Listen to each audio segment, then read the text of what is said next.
internet days, there weren't very many places to hear about new music, and not many places to buy it.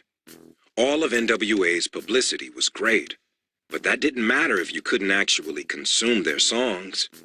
Had Straight Outta Compton been played on MTV, listened to on the radio, and been available for purchase in big box retailers like Walmart, there was a good chance it would have eclipsed the Dirty Dancing soundtrack, Goldstein theorized.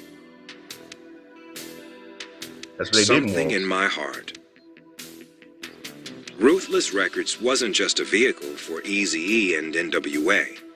Sure, the fledgling label didn't have a huge staff, but they signed a diverse range of artists and maintained a regular release schedule, even when Eazy and company were on the road. One of their early discoveries was an R&B singer from South Central named Michelle Toussaint, who performed under the name Michel'le. She sang in a Baptist church growing up, and as a 16-year-old working at May Company at the Fox Hills Mall, carried a tune while folding up clothes. An aspiring rapper heard her in this capacity and convinced her to come along to his audition with Alonzo Williams. Lonzo agreed about her talent.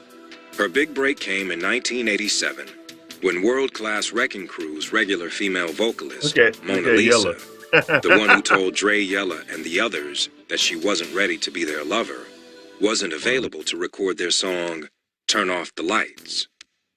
Lonzo enlisted Toussaint, and the song became the Wrecking Crew's biggest hit. Wow, look at Dre, who performed on the track with her, began calling her every morning before work, she said.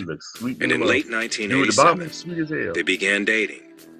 She appeared on his Rhodium swap meet tapes and was soon drafted onto the Ruthless team. Bridging the subgenres of New Jack Swing and the hip-hop flavored R&B that would take over in the 90s, Toussaint had impeccable chops and a strong no-nonsense persona. Her first stage name was Baby. "For 2 weeks I walked around with a pacifier around my neck," she said. Thankfully, it was soon jettisoned in favor of her Frenchified Christian moniker, a tribute to her Creole ancestry.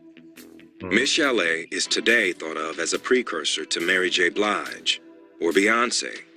And like J.J. Fad, Michel'le's mainstream acceptable lyrics and radio-friendly sound helped open doors for NWA that would have been otherwise closed.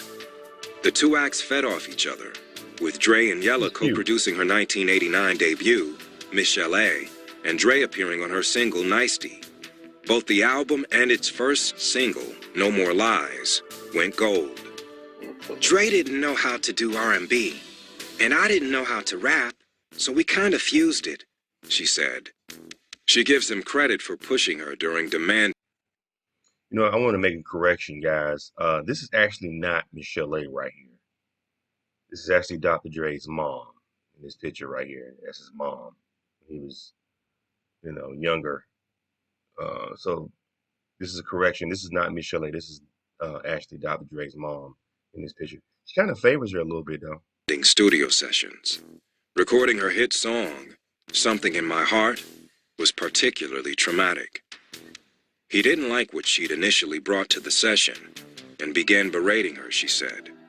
She started crying and before long commenced a sort of melodic moaning, which thrilled him.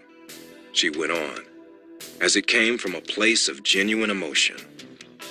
She then belted out new lyrics, conceived on the spot, which she said dealt with her and Dre's actual relationship. "Baby, if we try, things will get better. No one can tell me different." Dre made her dig down, as deep as she could go. "I was talking to him through the booth," she said. "I get why Something in My Heart resonates with people, because it's real." The magic of her musical partnership with Dre didn't always translate to real life.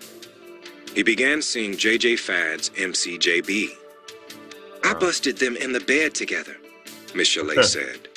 MCJB confirmed this account, adding that the two women have since put this all behind us, and we are cordial with each other. Eventually, Dre and JB broke off, and he and Michel'le became more serious. They got engaged. He gave her an 8-carat rock, though never married. During a tour with MC Hammer in 1990, she found out she was pregnant and bore Dre's son, named Marcel, in early 1991. She stayed at home with Marcel and her career slowed.